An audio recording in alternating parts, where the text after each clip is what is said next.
J'ai vraiment été nulle. Ça va faire un an exactement ce mois-ci. Là, j'allais vous dire lui, mais c'est pas vrai, c'est le deuxième d'une trilogie. Fait que lui non plus, je peux pas le mettre.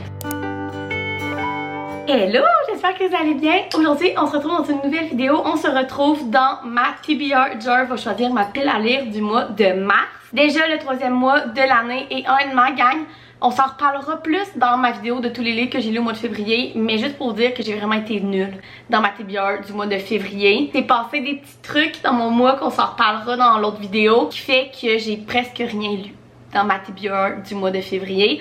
Donc ça se peut que vous revoyez de ces livres-là si vous avez écouté la vidéo de février. Mais encore une fois, mon TBR cart est bien rempli. J'ai encore des livres en arrière. Il y a plein de livres que j'ai vraiment le goût de lire au mois de mars. Puis je suis un peu dans le mood de lire peut-être autre chose que la romance. Entre vous et moi, c'est sûr que genre la moitié de ma TBR va être encore de la romance, mais comme fantasy, même thriller, mystery, mais ça fait longtemps que j'en ai pas lu. Je pense que j'en ai pas lu un de l'année. Donc ça pourrait être cool de s'en aller aussi vers là. Fait que tout ça pour dire que c'est quand même la TBR jar qui va choisir.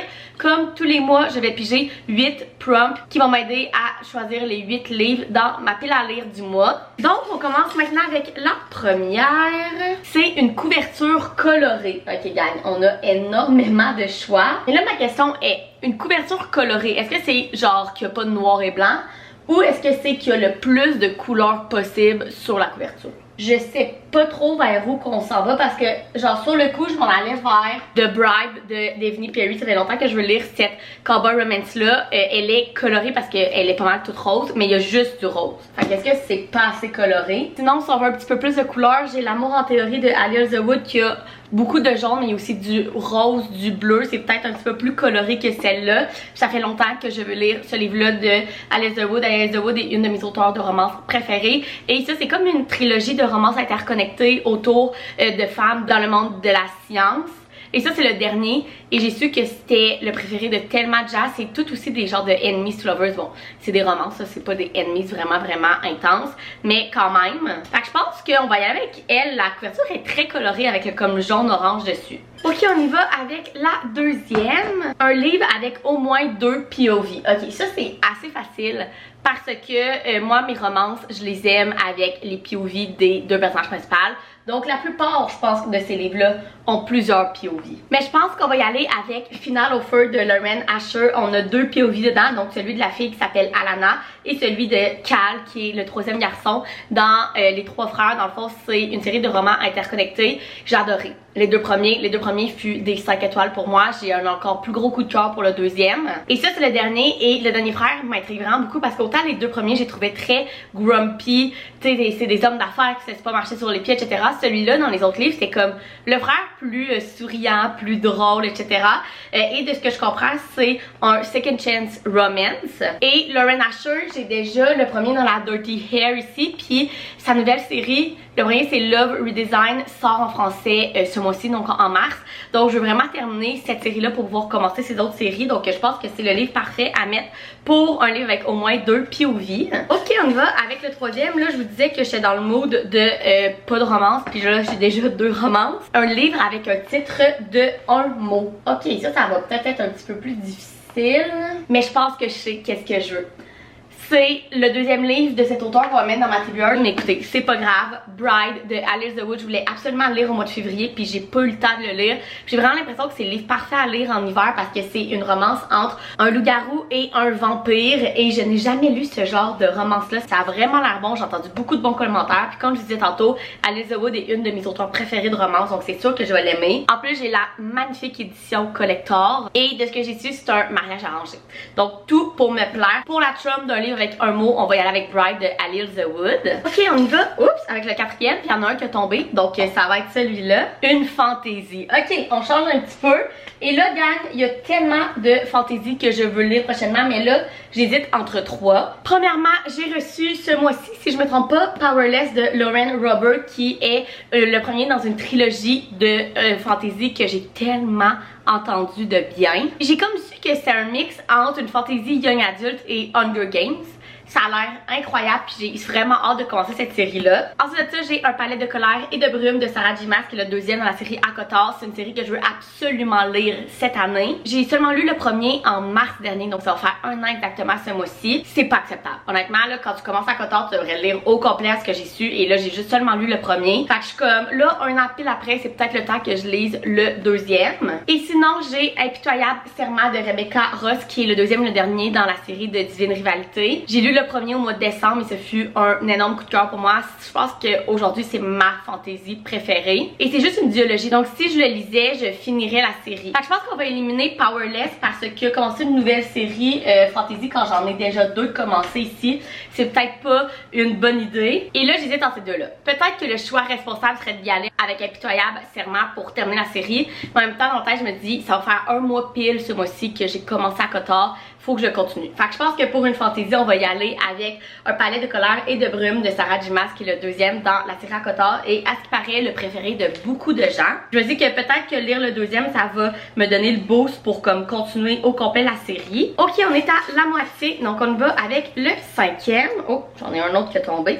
Ok, c'est Termine une série. J'ai-tu le dernier livre d'une série en ce moment? J'ai lui ici, j'ai lui, puis j'ai lui. Bon, premièrement, j'ai Impitoyable serment de Rebecca Ross qu'on vient de se parler, qui est le dernier dans la duologie. J'ai La classe des autres terres d'Emily Wilde, qui est une cozy fantasy. J'ai lu le premier justement en mars aussi dernier, que j'avais adoré, mais je me demande si c'est le dernier de la série, le deuxième, s'il va juste en avoir deux. J'allais voir sur Goodreads. C'est pas le dernier de la série. Le 11 février a sorti le troisième en anglais. Donc celui-là est éliminé. Là, j'allais vous dire lui, mais c'est pas vrai, c'est le deuxième d'une trilogie. Fait que lui non plus, je peux pas le mettre. Fait que le seul dernier livre que j'ai d'une série, c'est Impitoyable serment de Rebecca Ross. Donc on n'a pas le choix, on va y aller avec ça. Et ça fait vraiment mon affaire parce que j'avais vraiment le goût de terminer cette série-là. Ok, on y va avec le sixième. Le livre de ma TBR qui est le moins bien noté sur Goodreads. Ok, on va aller voir ça. Donc je vais sur mon Goodreads dans mon Want to Read qui, je crois, tous mes livres qui sont là-dedans et dessus. On va mettre du moins bien noté.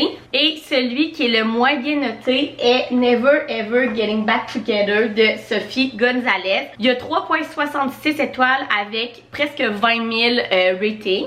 Honnêtement, une petite romance young adulte me tente au travers de tous les livres qu'on a dit. J'en ai entendu parler, mais je sais pas grand chose de ce livre-là. Honnêtement, le titre, qui est une chanson de Taylor Swift, m'a juste conquise. Donc c'est pour ça que j'allais dans ma TBR, puis ça dit en arrière, le but de l'émission, reconquérir le cœur de son ex-petite amie. Le plan secret, rendre à ce dernier la monnaie de sa pièce. Donc de ce que je comprends, c'est un second chance romance, c'est dans une émission de télé-réalité.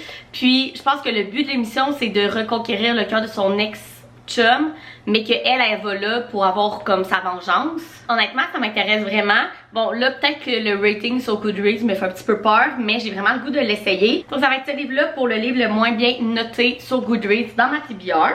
Il nous en reste deux. Une nouveauté de cette année. Ok. Là, j'étais tout le temps avec ce genre de prompt-là parce que, est-ce qu'il faut que le livre aille absolument sorti cette année ou est-ce que la traduction de ce livre peut fonctionner, genre si la traduction a sorti en 2025. Puis honnêtement, je pense qu'on va y aller avec ça parce que je n'ai rien dans ma TBR, je pense, qui est sorti cette année si ce n'est pas une traduction. Et même les traductions, gang, j'ai très peu de livres qui sont sortis cette année. Voyons, j'ai toutes lues, genre. En ce moment, ceux que je vois, c'est vraiment ces trois-là. Fait qu'on a encore deux fantaisies. Donc, Powerless, que je vous parlais tantôt, de Lauren Roberts. Sinon, j'ai Heartless Hunter de Christine Ciccarelli. J'espère que je connais son nom de famille. Il a l'air vraiment incroyable. La couverture est magnifique. De ce que je comprends, on suit une sorcière et un chasseur de sorcières parce que les sorcières n'ont pas le droit de vivre dans ce monde-là. Et c'est une romance à travers de tout ça. Mais honnêtement, j'ai déjà deux bonnes fantaisies dans ma TBR. Fait que je me dis, c'est peut-être pas un bon choix, donc on pourrait peut-être se tourner vers justement le cozy fantasy, La classe des autres terres d'Emily Wilde de Eater Facet. J'avais vraiment beaucoup aimé le premier. C'est une cozy fantasy autour des fées avec un petit enemies to lovers, c'est que du bonbon. Et la traduction est sortie au mois de janvier. Fait que je pense qu'on va y aller avec ça pour une nouveauté de cette année. Et finalement, le dernier, oh, une romance. aussi simple que ça. Ok, on s'en va vers quoi là? Parce qu'on a énormément de choix. Je crois que ça me tenterait d'aller vers une cowboy romance. On n'en a pas encore dans la TBR. On a deux choix. Premièrement, on a The Bribe de Devney Perry, qui est le premier livre dans la Calamity Montana, qui est une série de cowboy romance, je pense, dans un small town. De ce que je comprends, on suit une chanteuse country qui s'en fait un petit peu de son monde et le shérif du small town. Donc celui-là, il me tente vraiment, puis il est pas trop long, donc je me dis, entre deux livres, ça serait vraiment le fun. Sinon, on a Heartless de Elsie Silver qui est le deuxième dans la Chestnut Spring Series. J'ai lu le premier que j'ai beaucoup aimé.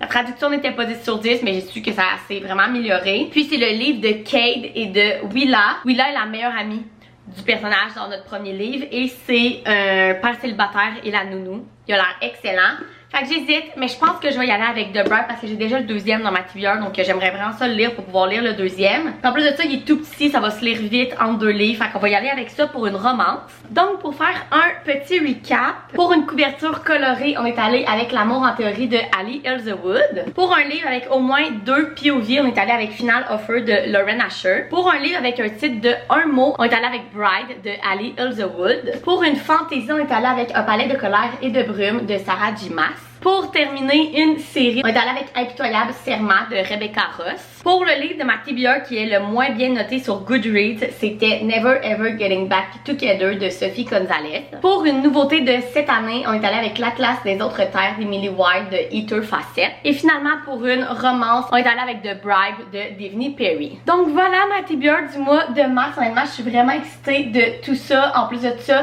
je vais dans un chalet une fin de semaine, donc j'ai l'impression que j'ai des super bons livres à apporter.